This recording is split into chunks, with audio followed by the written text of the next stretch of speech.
Thanks everyone for joining. I'm James Courtney from the Michigan Central team, and we're here to talk about the Accessible Street Studio. A lot of you participated in the workshops earlier this summer. So this is kind of the next iteration of where we are in that project. Step on to the next one, please. The Newlab team is going to talk a lot about the Accessible Street Studio, but for those of you who aren't super familiar with the project, I just want to take a little time to kind of talk about Ford's vision around Michigan Central. I think what's really important here is that this is a mobility innovation district that we are trying to create. And we want it to be authentically Detroit, and the community and residents who live here are really integral to keeping the innovative mindset at the forefront, but also we believe that community input and resident input will really help us create a partnership with the community that can then support innovative thinking from startups, entrepreneurs, and entrepreneurs that want to help bring mobility solutions to the area. I think the last bullet on this slide, a platform for partnerships that brings opportunities, sustainability, and vitality is really key. And that's one of the reasons we brought along Newlab to help with this. Is they really have a track record of being a sort of a facilitator for innovative districts around the country. And I'll let Roshni from our team talk a little bit more about that. Thanks, James, and thanks everyone for joining us today. So a big part of the studio is being a platform for partnerships. So as part of this open platform, we're excited to be bringing together leading entrepreneurs, technologists, industry experts, government officials, and different stakeholders from around Detroit and around the world to join us in co-creating and testing new mobility solutions. So as we're building out this ecosystem, we've reached out to experts in creating innovation spaces, and Newlab is a tech hub that was started in Brooklyn, and they're one of our key partners in this effort. Newlab was recently awarded Fast Company's Design Company of the Year award, which is an award that was previously won by Nike and Apple and Google. And so together with Newlab, we're launching 2 mobility studios in Detroit that are going to lay the foundation for our innovation district.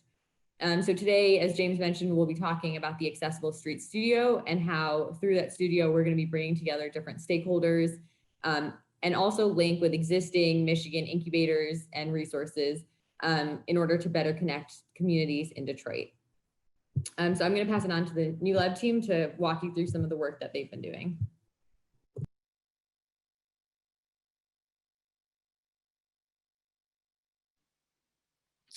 Hi, everyone. Welcome to the Listen and Learn. My name is Siobhan Edwards. Can everybody hear me? Thumbs up, yes? Okay, great. So like I said, my name is Siobhan Edwards. I just recently started with the Newlab team to lead the Accessible Street Studio, which we'll get into a little bit later. Really just wanted to take this time to introduce myself. I've been in the mobility/transportation space here in the city of Detroit for a little over 2 years. Like I said, I joined Newlab last week, so I'm their first Detroit hire. I'm really excited to kind of get started with this work that we're going to be doing here in the city, and really excited to be working alongside Michigan Central and the rest of the city's community and residents. Also wanted to give note, I have 3 Newlab team members here with me. I have Shayna and Lisa. You can see Shayna waving and Lisa. They'll be here and I'll be working closely with them. They're in New York. They'll be here taking notes as well as looking at the chat, which feel free to pop any questions in there. And I have Kate. She is going to be giving more of the Newlab overview. And then we'll kind of dive deeper into the Accessible Street Studio.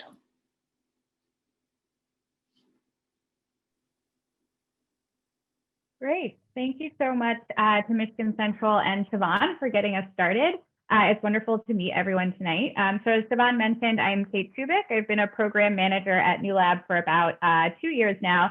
And I'm going to give us a quick overview of Newlab, who we are, how we work. And then as Siobhan mentioned, I'm going to pass it back to her to really dive deep into the work that we'll be doing in Detroit. So Newlab's mission is to apply technology to the things that matter most. So thinking about our health, the environment, cities. We're a community of experts and innovators that are developing transformative technology and solutions to really help address some of the biggest societal problems that we're facing. And we have two primary components to our business. So our membership, which is our network of over 160 startups that pay for access to our space and our suite of resources that help them build and scale their businesses. And then we have studios, which are our innovation programs that are designed to pair entrepreneurs and inventors with industry and civic leaders in order to develop solutions. So Newlab is headquartered in a former shipbuilding facility in Brooklyn, New York. You can see that on the far left here. And we have another smaller building because our headquarters are 84,000 square feet. So we have a smaller building just down the block with some additional workspace also in Brooklyn. And we're very excited to expand our physical footprint to the Detroit area in the next couple of years with the studios that we've launched with Michigan Central, really laying the foundation for our work in Michigan.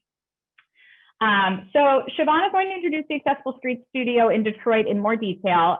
But first, I wanted to share more about what studios actually are and how we run them to give everybody a little bit of context here.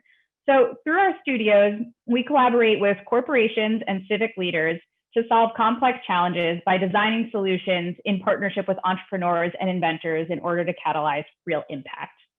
Studios are generally multi-year and they run for 6 to 12 month cycles. So on the next slide here, we'll have a bird's eye view of the phases that make up a studio. And again, these 5 phases typically run over 12 months. We start with the kickoff, in which we're aligning with the studio partner, whether that's a corporation or a civic entity, on the key problems and focus areas that the studio is going to address.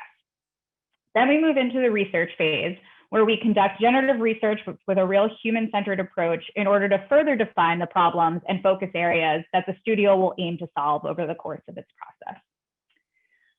Next is the convene phase, in which we share those problems that we've identified and refined with the world through an open call. And we really look to recruit great startup companies and entrepreneurs with relevant solutions to apply to those challenges. During the build phase, the studio team works very closely with those selected startup teams that we've recruited to help them really build and iterate their solutions so that it's really designed for the problem at hand.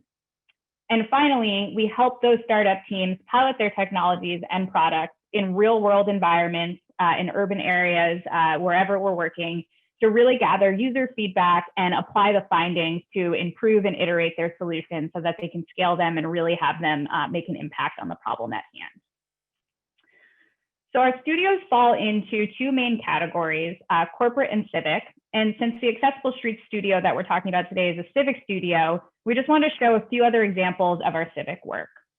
So in our Return to Work studio, Newlab partnered with some of our member companies that are developing sensor and medical technologies to create a safer environment for employees that are returning to work amidst the COVID-19 pandemic.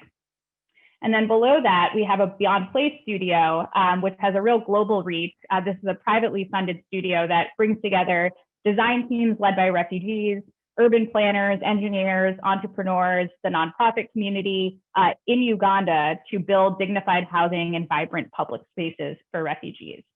And then I'm about to dive into the Circular City as a bit of a case study. And as I mentioned, Siobhan will be leading us through Accessible Streets. So on the next slide here, now that I've shared a kind of high-level view of how a studio actually works, I wanted to wrap up my presentation with a look at a civic studio that we're currently running here in New York to help bring this process to life a bit more. The Circular City is run with our civic partner, which is the New York City Economic Development Corporation. And the overarching goal is to support startups that are developing technology and solutions that can help New York City address pressing urban challenges and improve life for residents. So on the next slide, we have a snapshot of the Circular City process over the last year or so. In November, we hosted a workshop with local partners, including civic leaders, neighborhood groups, and universities, to understand some of the biggest challenges facing New York. You can think of this as our kickoff that I raised in the previous slide. So with input from those local partners, we emerged with two primary challenges for the studio to address, which were one, to reduce waste, and two, to improve energy efficiency in buildings. These were two challenges that are critical to the city reaching its sustainability goals. And we began recruiting startup teams with relevant solutions for both of these challenges. In April, we selected 4 teams from over 100 that applied to participate in the studio. And over the course of this summer and the fall, these pilots are still running. We helped each of these startups launch their pilots of their technologies and products in real world environments across Brooklyn in order to iterate their solutions. And so on the next slide, we really wanted to highlight that a critical part of our civic studios is building relationships with the local community. This is true in New York, as we saw through the Circular City Studio, and it's an important component of our work in Detroit as well. So having input and engagement from the business improvement district leaders quoted here ensured that the Circular City Studio was supporting solutions that were rooted in real community needs. So whether that's a small business that's looking for ways to increase their revenue or improve their product for local residents, or a neighborhood that's looking for innovative solutions to improve public spaces where we all live and gather. And then lastly, we wanted to show how a pilot from the Circular City Studio has been integrated into the local community here in Brooklyn. So Algramo is a startup that's participating in the studio, and you can see their unit in the picture here. They made their first debut in the US market when they installed a smart dispensing unit in a local Brooklyn laundromat. So this unit makes cleaning products, detergents, and other household items accessible, affordable, and zero waste by enabling customers to basically refill a smart Algramo bottle with only the amount of cleaning products or detergents that they want or need at a given time at below kind of the market price that you would find in competing stores. And while this pilot was running, over 100 residents came into the laundromat and tested out the unit during the pilot period. And this offered customers a convenient and low-cost way to kind of be sustainable and get a product that they needed. But it also delivered on New York City's sustainability goals by helping to significantly cut down on plastic waste. And then lastly, really helps Algramo as they're trying to enter a new market and understand how to make their product appealing for the local market and residents. So with that, I'm going to take a pause. I know I just shared a lot of information about Newlab and who we are. And for those of you who've never heard of us, it's a lot to take in. Certainly, if anyone has any questions or comments on the information I just shared about Newlab or our process, happy to take them now. Could certainly take them later as well. And then I'll be handing it over to Siobhan to really jump into the Accessible Streets Studio and what we're doing in Detroit.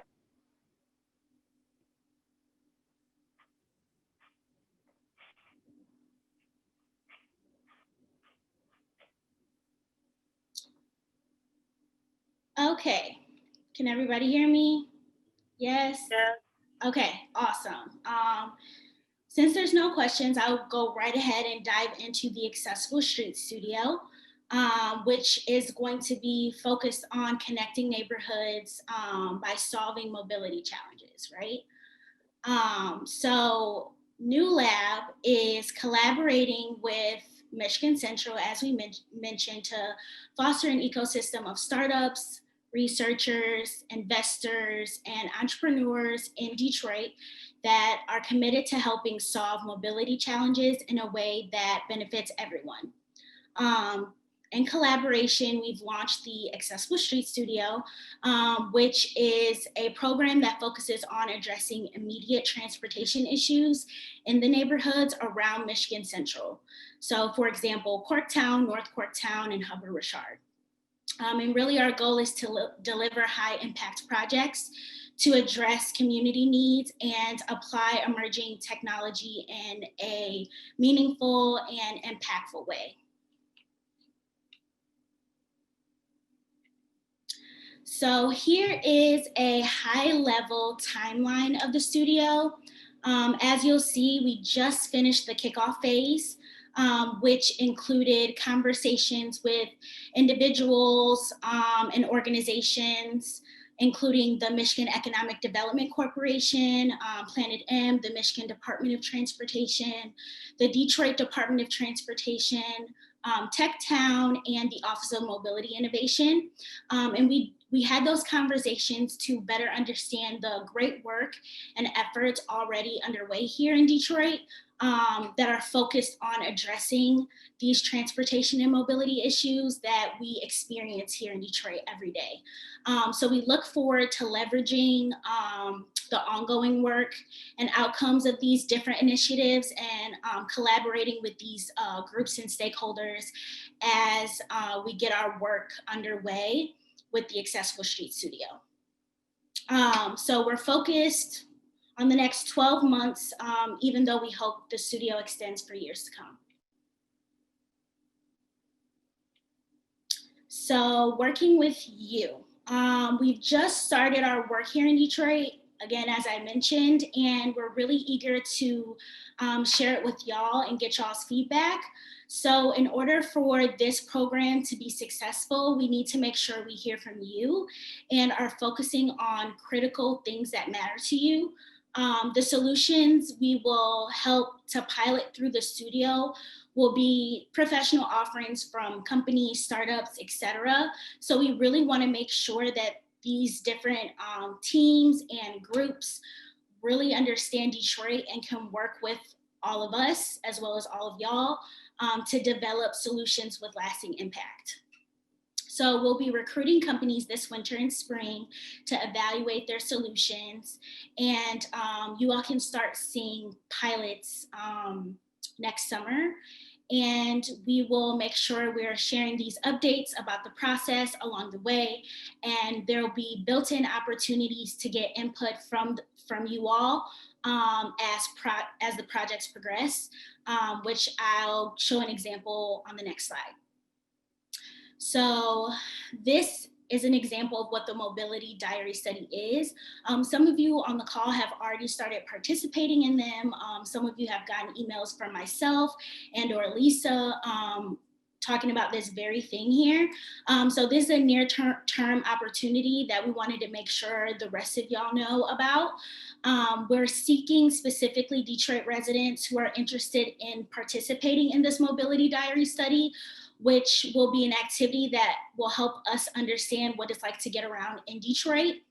We're offering a $125 incentive for your participation in 2 days of diary entries and the completion of a 40-minute phone conversation follow-up. And you can participate by using your mobile phone, or we can send you a paper diary booklet to record your entries. And then we're going to be asking each participant to specifically document any moments of transportation throughout their neighborhood or throughout the city for a full 2 days through pictures, videos, and messages. And then our team will be able to communicate in live time and ask questions relating to those entries that you submit. And then we'll follow up with you and schedule a 40-minute conversation the week after you complete the study.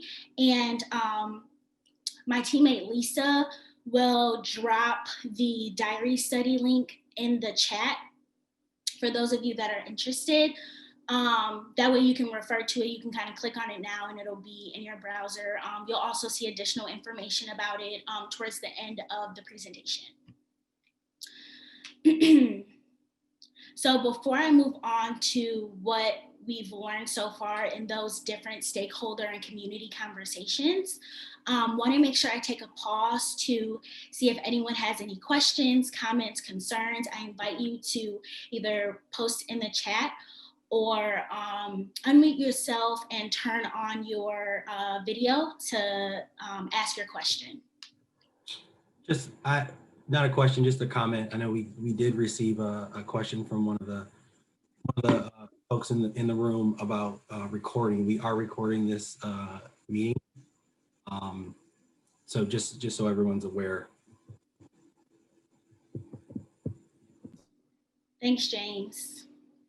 Does anyone else have any questions, comments, thoughts? This is Ani. I have a question. Can we share this with neighbors and people in our community?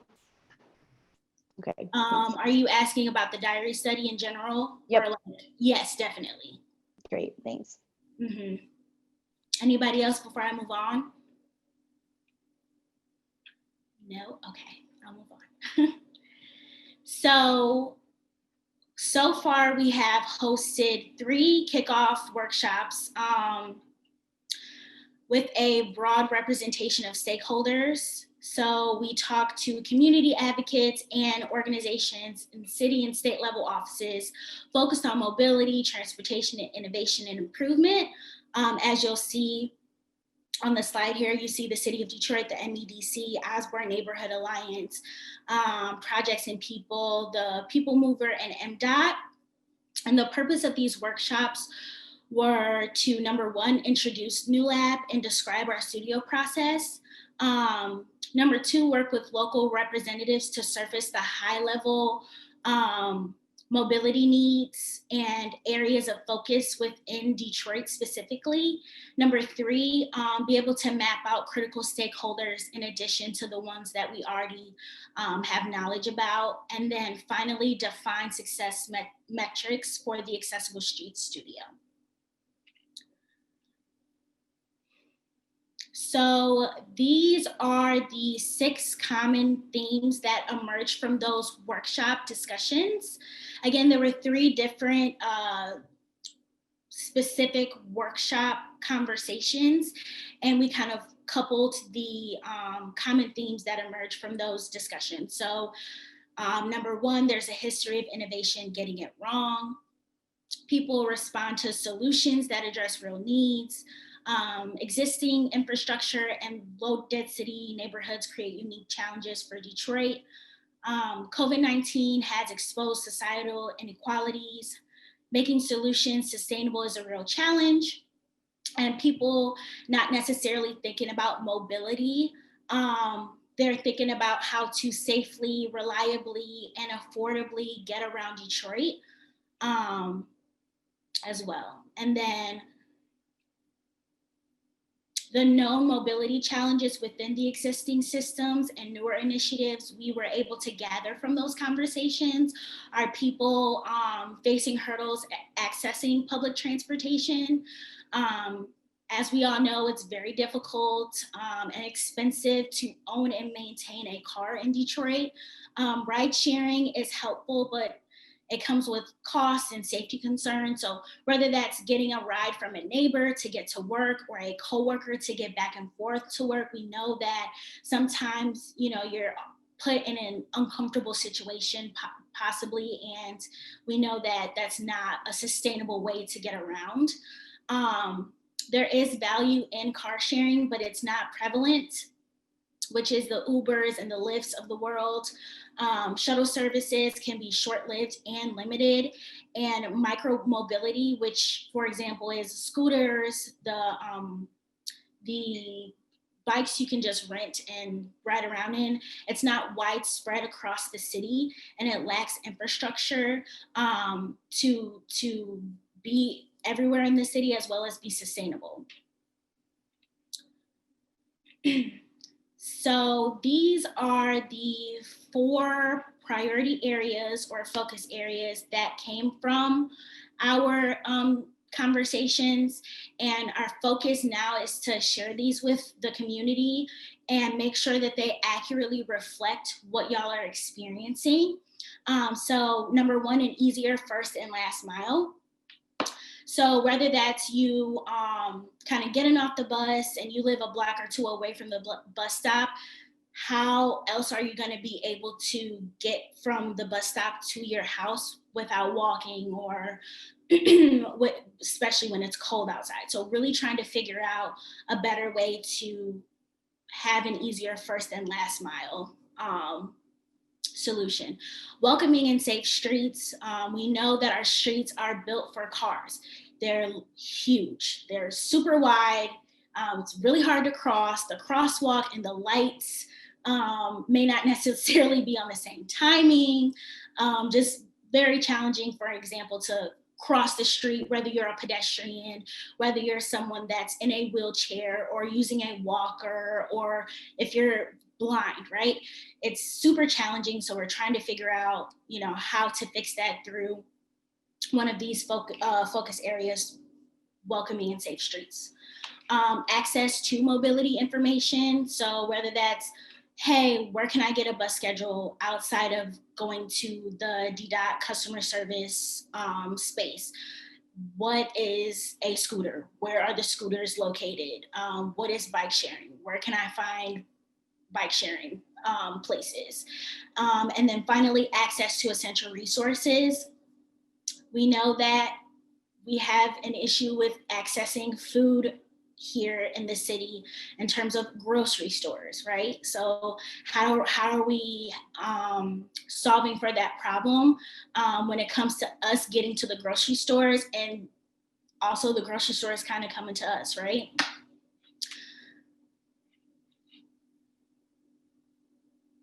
And then, so as I stated, I just shared all that information with you. We want to hear from y'all and your insight in terms of shaping the Accessible Street Studio. We want to know if what we're hearing is aligning with what you're experiencing on a day-to-day basis. So I'm going to pause and see if anyone has any immediate thoughts, reactions, questions, experiences you'd like to share.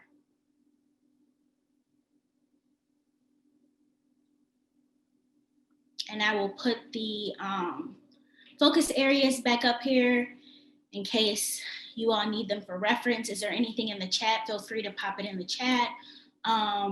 If you are thinking about speaking and asking a question or getting discussion started, we ask that you unmute yourself and turn your camera on. I know we do have some of the workshop participants from those different categories here participating in this event. So if any of you would like to share your experience in the conversations that you've had with Newlab, or your experience being here in Detroit, getting around, that would be great. I welcome you to do so.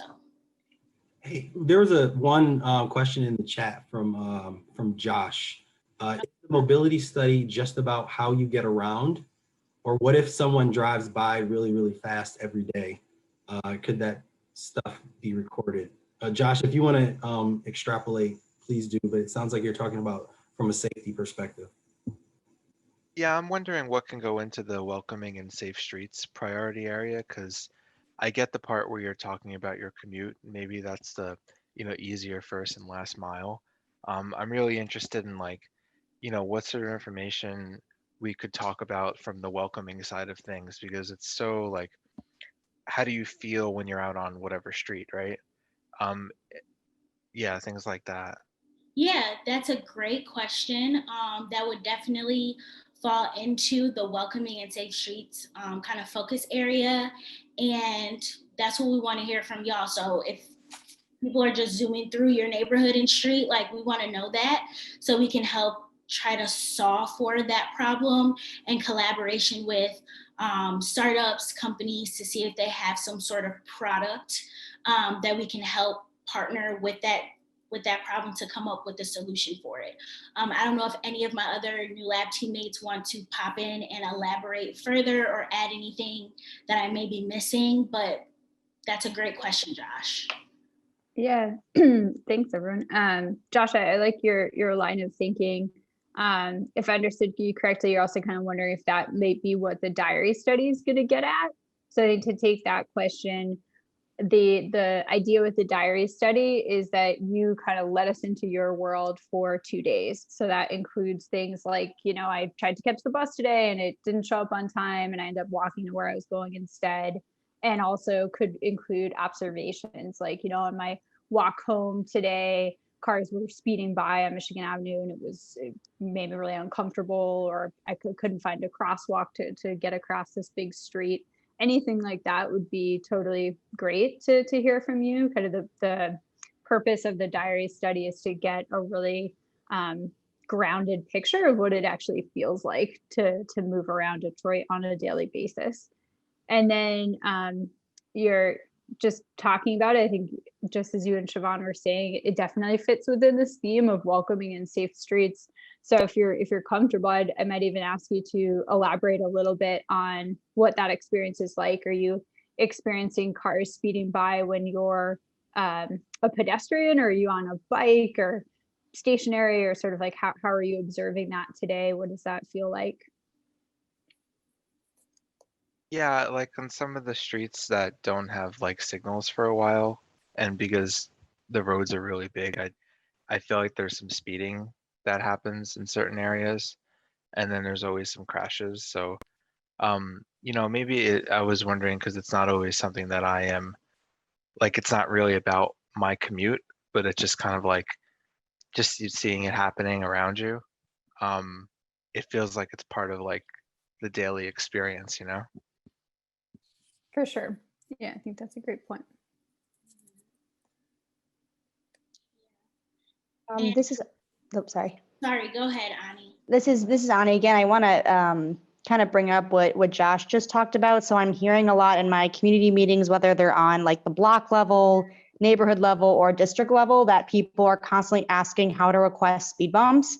And I know in my, I live in Virginia Park, and there's small side streets that connect to, 12th Street, 14th Street, and neighbors are constantly requesting speed bumps and nothing's happening. And I know this is happening in a lot of other neighborhoods, but I think speed bumps are a big deal for people right now, whether you're in your homes and you're hearing cars zoom back and forth. A couple of my friends' cars have been hit. My car's been hit just on small neighborhood streets. So I think that is a really big issue. Yeah, thanks for sharing that, Ani.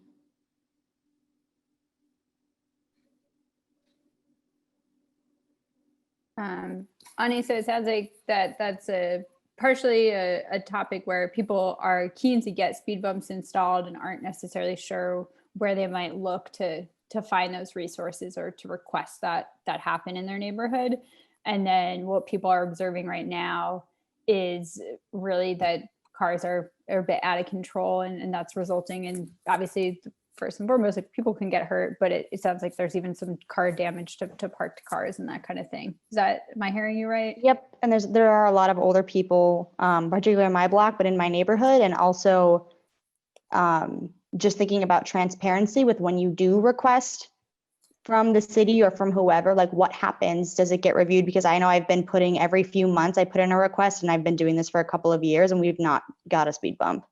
And so where's the transparency, even when we do, jump through hoops to follow the procedures that are coming from different people, where is it going and when can we expect it? It just makes us feel like, why are we even participating in this ecosystem and infrastructure building up process when our voices aren't really heard? And it's simple things like asking for speed bumps when they'll come into our neighborhood and present some streetscape design and ask us to put sticky notes and vote on things. So it's just understanding priorities and what we really want, and not sort of losing trust that's already really diminishing within that process. Yeah, definitely. I definitely can see your frustration with that. And I think that could possibly or potentially be a way for an example for a way for us to kind of use those relationships that we may have with the city to kind of either one, get that on their radar, or work in collaboration to try to solve for that. Maybe that's, for example, creating a system to where we can kind of see what's been reviewed, what hasn't been reviewed when it comes to speed bumps.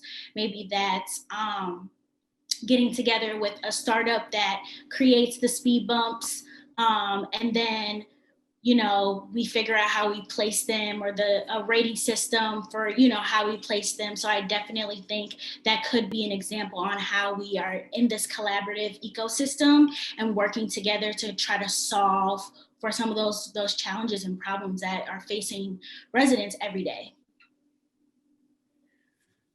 I've been encouraged to jump in. This is Tom Allenson. I live on Leverett Street. We have what we call the Central Corktown Block Club that covers residents from Trumbull west to Rosa Parks Boulevard. Our group has requested 3 speed bumps over the last year, and there's been no word on any of them. And I'm going to weigh in on something else too, but a collaborator could work out a way with the city on getting back to people's whether the applications have even been received, where we're at in the rating process. We did see some new speed bumps go up by the Honeybee Market on 16th Street just a month ago, and there are also some on 19th or St. Anne Boulevard. So congratulations to Hubbard Richard for getting stuff done. We're hoping to get some stuff done over on our side of Rose Parks as well. As far as mobility, I'm sorry. Not all great news about the speed bumps. Oh, all right. That sounded like somebody I know. I'm looking forward to Bagley getting improved so that I can more easily walk to Colmena. The sidewalks are almost done, and it looks like we're going to have a big parking garage at 14th and 15th as part of the Michigan Central project. And I'd like to suggest to you guys that the parking garage could form a sort of transportation hub. I see it was built out it's sort of like a pedestrian bump out into Bagley. They took up a lane of new concrete. It looks like people are going to gather there going to and from that parking garage in a couple of years. That'd be a good place for shuttles or other things. At my age, I really don't think I'll be on a scooter. I do have a bicycle, but a number of our neighbors use bicycles for short distance trips. But I've found I live almost exactly a mile from downtown, and I can walk it. But if I want to go to the CVS down there's absolutely no place to park. So it pushes me off someplace where I have to drive even farther. I would like to see some sort of ride sharing being, perhaps Ford could host it once we get rid of this virus one day. Wouldn't mind sharing rides to the post office, the bank. You may have 1 or 2 more fairly local grocery stores, or I could even get up into North Corktown, which is more than a mile walk from me. So I look forward to that, and this sounds all very interesting tonight. Thank you. Thanks so much for sharing, Tom.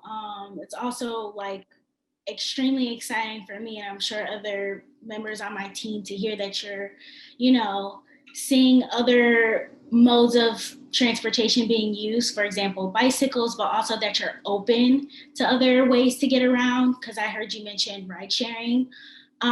So definitely appreciate your feedback and input, and excited to be working in Corktown. I wanted to throw in two cents, and but I really got a theme both from Ani and Tom, as well as Josh, that there's a safety problem with the streets. Like if the speed bumps, that's an acute issue with the city if you're not able to get them. But the reason those speed bumps need to go in is because there's too much speeding. So I don't, and maybe as we move along in the process, that's something to think about. Like, what is the way to slow people down that isn't necessarily, reducing everything down to 1 lane, or maybe it is placemaking. I don't know, but I just wanted to put that out there, that's a really good, like safety seems to be coming through really clearly. James, it may be the time for the residential streets to become 1 way, and the major streets could be 2 way, which is part of the current Greater Corktown planning framework, is to make Rosa Parks 14th Street 2 way all the way up to Martin Luther King and probably beyond.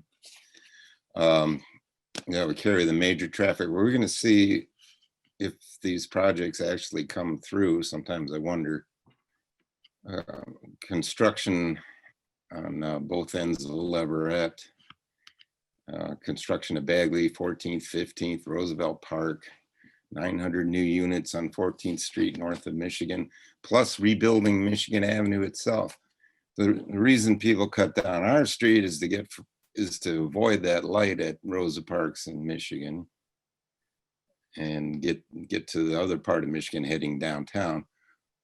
A couple of years, they're going to run into a 7-story hotel and all the activity associated with that, 2 blocks from my house.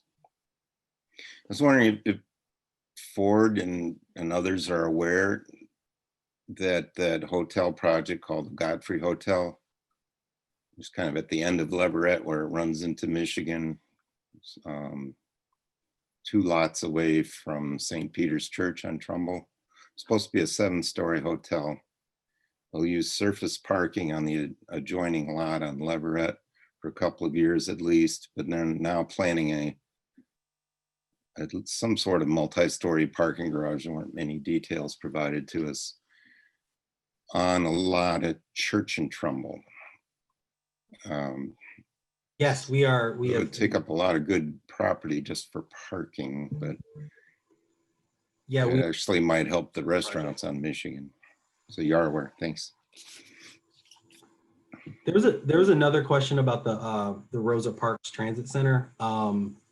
We have not directly spoken with them to my knowledge, but we have brought in, we have dropped off flyers around the mobility study at the Rosa Parks Center. Under normal circumstances, we would probably go up and talk to people, but just that doesn't seem safe these days.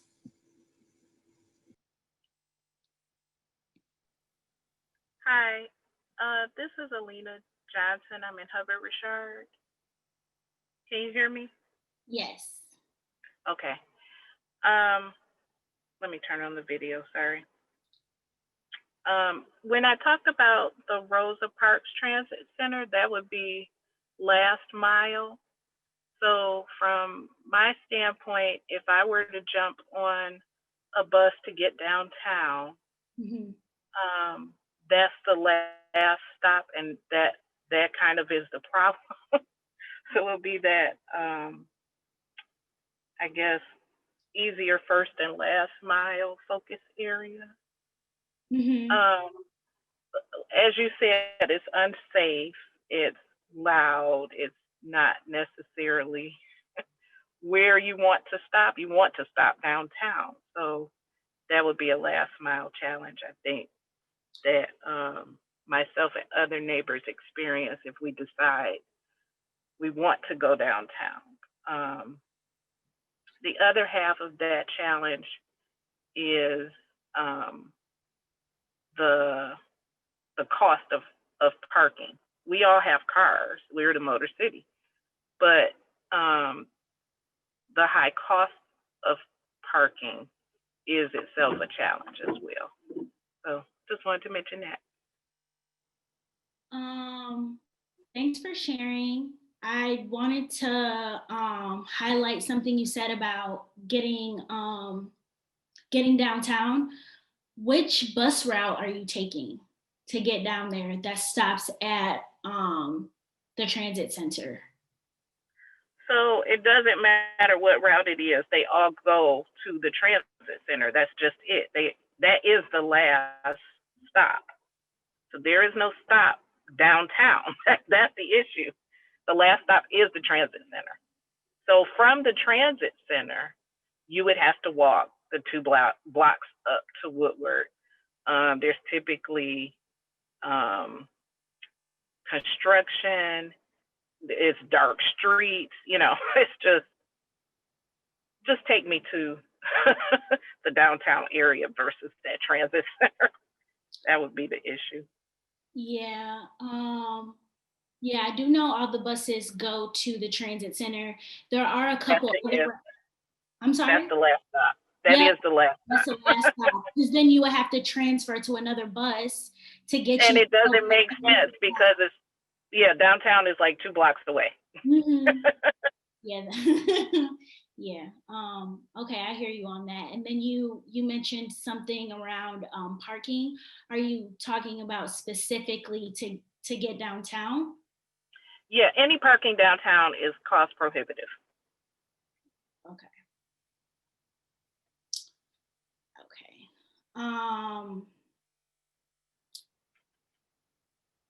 I lost my train of thought, sorry.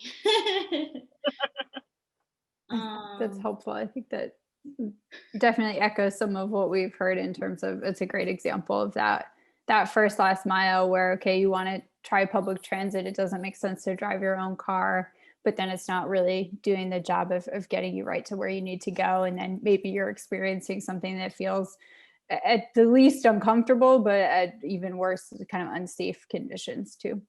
Mhm. Right. I'm fully healthy, so I could walk the little 2 blocks.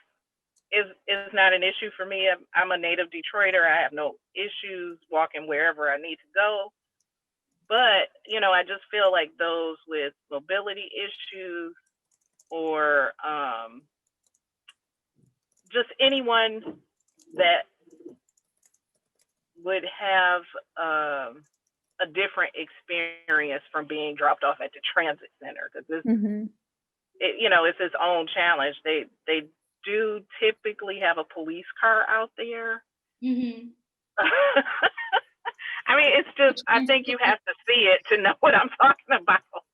Yeah, I know what you're talking about, the transit police and or the other police that sits on the sidewalk that just Yeah, sits there. yeah, Mhm. yeah, yes. And then the transit center itself is not really, it's not designed almost like for people. The information desk is all the way across, so you have to walk across a group of people to get to the information desk. There are benches. There may be people blocking the doors. They have a television on, but it's not really giving you any information that you need regarding the bays outside and where you can catch your bus. Like, it's just, I don't know who designed it and what they were thinking when they designed it, but it's really not doing its job. So it sounds like, based off of the 4 focus areas that were identified, it sounds like some of your challenges fall into the first mile, last mile bucket, as well as the access to mobility information. Yeah. Okay. And you would think that the transit center would have that. That's why I asked, had you had those conversations? Because it would seem like that would be where you would start, being that is the last mile of all the bus routes. It's the transit center. Yeah, so we do have to do some additional conversations with DDOT, but I will make sure that we have that your candid responses on that for sure. But I'm glad to see that we're at least hitting the mark in terms of first mile, last mile being an issue, welcoming and safer streets, and access to mobility information. Yeah. I see that it is The focus areas were on point. Okay, great. Definitely on point. I just wanted to mention challenges. That is definitely a challenge when that's the last mile. Right. Okay. Thank you so much for sharing. I did want to note that it's 6:25, so we have about 5 minutes left. I wanted to kind of get through this one last question to see if folks had any responses towards it. Do you all feel you have affordable and convenient transportation options in order to access basic necessities? So, for example, grocery store visits, doctor's visits, medical appointments, things like that? Or how do you currently travel for your basic needs?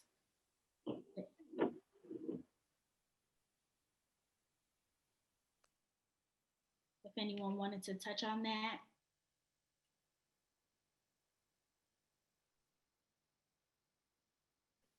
Oops. Tom, I think you're muted, but I see your mouth moving. Yeah, I get accused of that. And I hear that stuff about Rosa Parks Transit Center because I worked in the federal building across the street. I've seen lots of things happen over there. It's not anywhere near as welcoming as it might be. As far as basic transportation needs, it's still heavily car dependent. My daughter has found a really good doctor in the Renaissance Center, but that gets you into the cost of parking and whether or not a bus will run you that far over, or if you have to transfer buses just to get those extra 10 blocks. And we've got some good shopping down here. I'd like to give a shout out to the Honeybee Market every chance I get. I was very, very excited years ago when they expanded that store.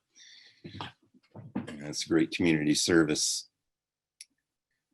I'd like to keep the post office around too. That's been an issue from time to time, but I'm very spoiled about my postal service. Yeah. Still car dependent though. So Tom, what would you need to see in order, or what type of experience would you need to have in order for you to take some more trips outside of your car? Well, there are going to be much more opportunities for the things I need with the vast amount of development that's proposed. So something on the order of a shuttle where there could be a stop at the post office. There may or may not be a new grocery store on Trumbull, or maybe some major developments in North Corktown. It is kind of silly to build all these parking lots where people are traveling only a mile or two. Well, we may finally have the residential density to justify this stuff, not to mention 2,000 to 4,000 new workers in the area as Michigan Central comes through. So I'd be pretty happy with that. We had high hopes that the restaurants in Michigan Avenue could hook up with Ford and share a parking garage.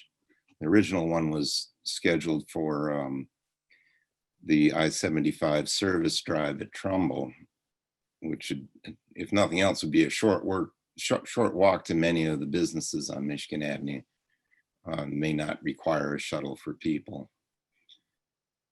But there was talk of a shuttle a couple of years ago anyway.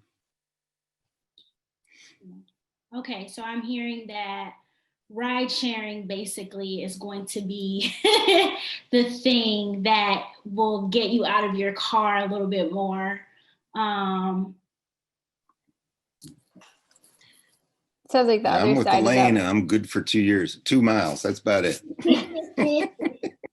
Sounds like the other opportunity in there is thinking about, is there a world in which the services come closer to you? So instead of you having to necessarily navigate those 2 bus transfers or the shuttle or the car or whatever it might be, is there a world in which outside of just big development projects where grocery stores or some of those other services might be somehow made to, come closer to you. So you're not having to traverse such a great distance as well.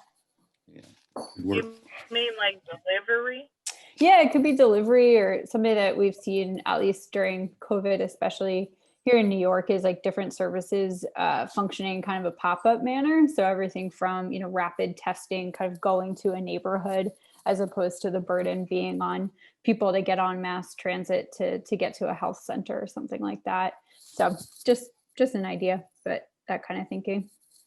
Right. Would the Mercado be that type of location, or the Freck? Yeah, exactly. Okay. Yeah.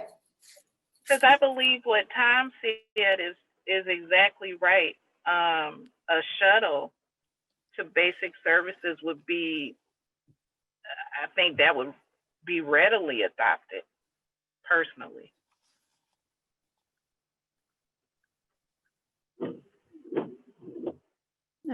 That's awesome. That's good feedback. Okay, I do have another question posed. I jumped the gun a little bit.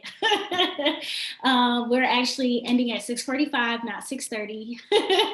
So I know a couple of you have shared how you may not feel safe, even if you're, kind of in your car or on your own street specifically. Do you feel that the streets are accommodating of, you know, pedestrian, cyclists, public transit users? How do you feel when you travel on the street if you're not in a car? If they're not, I would say if the streets aren't where you may like to see them, kind of what would your ideal thought process look like in terms of how to build those more safer streets outside of speed bumps?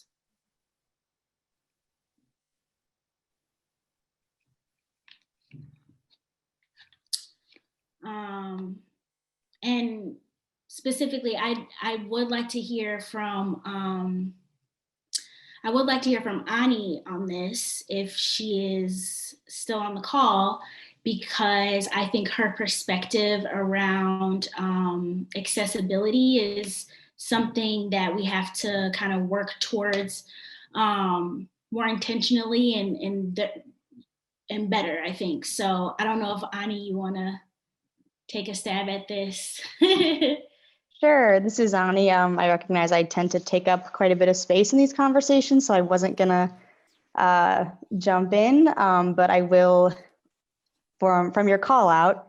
I think a lot of times within like disability or aging spaces, when we hear streets being talked about, it doesn't mean the streets that we want. It means streets for cars, streets for bikes, but it doesn't mean streets for people, because a lot of times that means sidewalks. And up and down 12th and even like up and down East Jefferson, where there's a lot of senior housing, affordable housing, and you know, different health facilities and rehabilitation centers, you see more people walking out and about with mobility devices or assisted devices like a walker or a wheelchair than you do people who are just using both their legs. And so I think when we say streets, what does that actually mean? Does it include sidewalks? And even, you know, I ride my bike mostly within Virginia Park. I don't really feel safe taking it out too far, just because of my own pain problems and cars and things like that. But I'll avoid main roads and I'll kind of go a longer way, even though the road might not be as flat and continuous. There's a lot of like hazards. A few construction sites, I'll go that route just because it means I'm avoiding cars, even though the roads are a lot bumpier. I have to ride in the middle of the street so that I'm not blowing out my tires or it's uncomfortable. So I think when we talk about streets, you know, when are certain priorities going to be put above others in terms of what we even define the street as? Because no one's saying fix the damn sidewalks, you know, in their ads, but a lot of people disproportionately depend on the sidewalks, and kids and strollers and families and even people pushing, you know, their grocery carts. I mean, we really do need to fix our sidewalks. Thanks for sharing and responding to my call out. I just wanted to hear more of a accessible, focused lens on how we look at streets, as well as how people feel moving on streets. Like, for example, you even said you don't go down certain roads, even though it would get you to your destination faster because you're scared of the cars. And I think that's very interesting. And I think that's, again, that goes right on to, I think, first mile, last mile challenges, as well as making the streets safer. So thanks for sharing and responding to my call out. Does anybody else want to throw in their 2 cents on this specific question or topic? And I like the point that you made, Ani, about you know, considering lots of different people and how they need to use sidewalks. So someone who's using a walker, in a wheelchair, somebody who's even carrying or transporting groceries or something like that, kids. Are there other needs aside from ideally flat, wide sidewalks? Are there other things that we and others can keep in mind when we think about how to make a street area or neighborhood have welcoming to people who have limited or different mobility capabilities? Yeah, there's kind of a whole slew of things.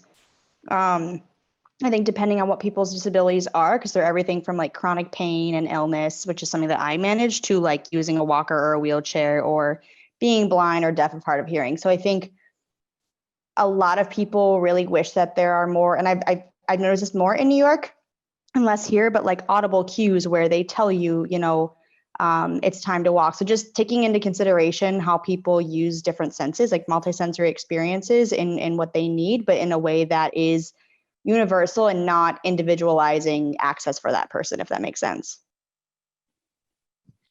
MDOT's supposed to redo the crosswalks on Michigan, and that'd be a great place for lighted up crosswalk signs. I've seen them in Canada. When I was in DC, I was by Gallaudet University, which is a school for the deaf that has really, really lovely audible cues. All the deaf think I space coulda used- architecture. Yeah. Yeah, Oh, I'm not. we were really pushing on MDOT to get a couple more crossings other than the main streets, because they're about a third of a mile or a half mile apart. Third of a mile, I think. One thing I was interested to throw out to the group here and see if anyone had any experiences or thoughts to share as we were talking about navigating streets. It made me think of it from some previous conversations. But we've heard a lot about seasonality and weather in Michigan and Detroit and how that can impact travel. And just curious if there's a huge snowstorm, if there's torrential downpours, whatever it might be, like how does that impact your travel? Are there like new challenges that you experience, like while waiting for the bus stop or taking your bike on the road during that type of weather, that are specific pain points or challenges? Just curious if that's something that is top of mind for anyone on the call.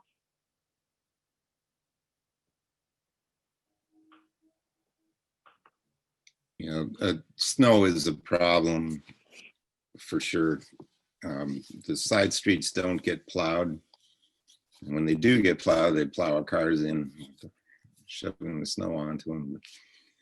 And nothing happens with sidewalks. We have a pretty good neighborhood that clears most of the sidewalks. So many vacant buildings around here, which may be reduced. Sidewalks aren't attended to at all. Mm-hmm. Despite a city ordinance to the contrary, but it's ignored.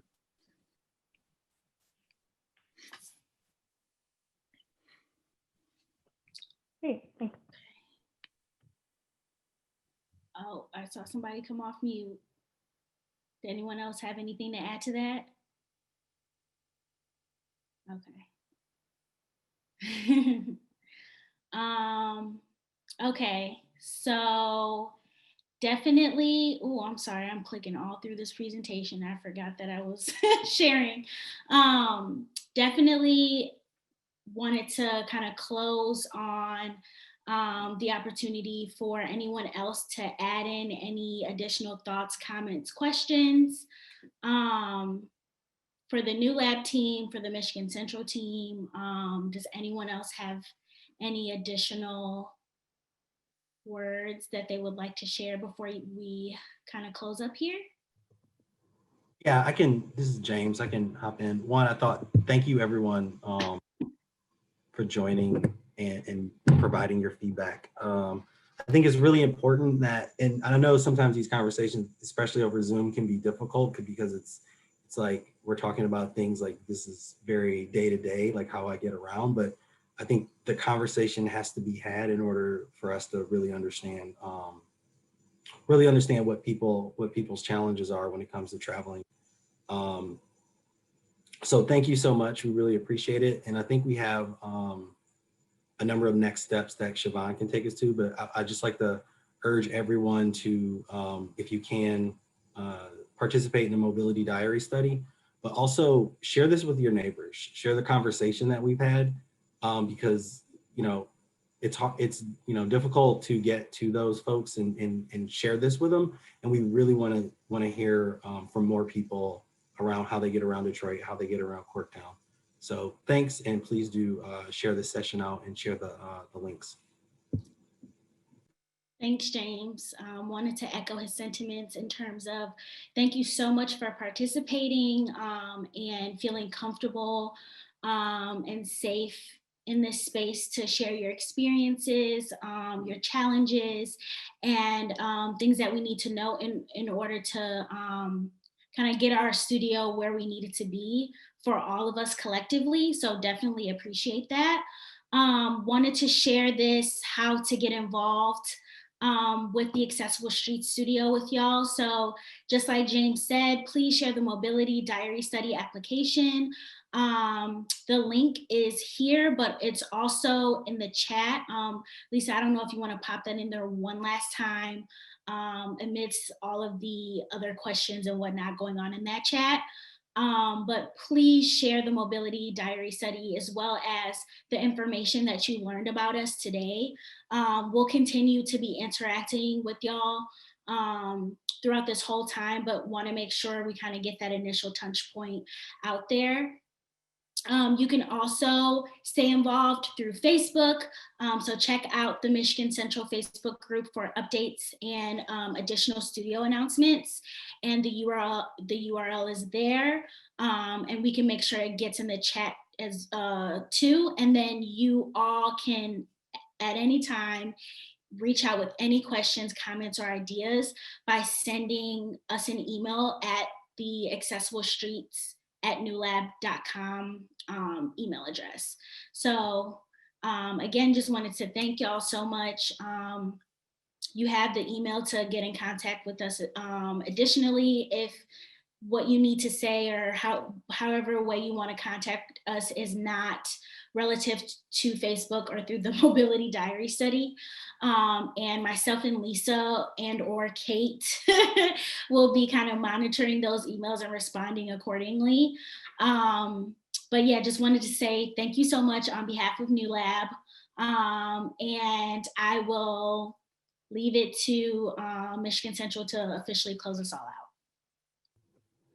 Sure. Thanks, Siobhan. Thanks, Newlab. This was great. We really appreciate it, and we all hope to see you at the next meeting when we have that one. So appreciate it. Everyone have a great night.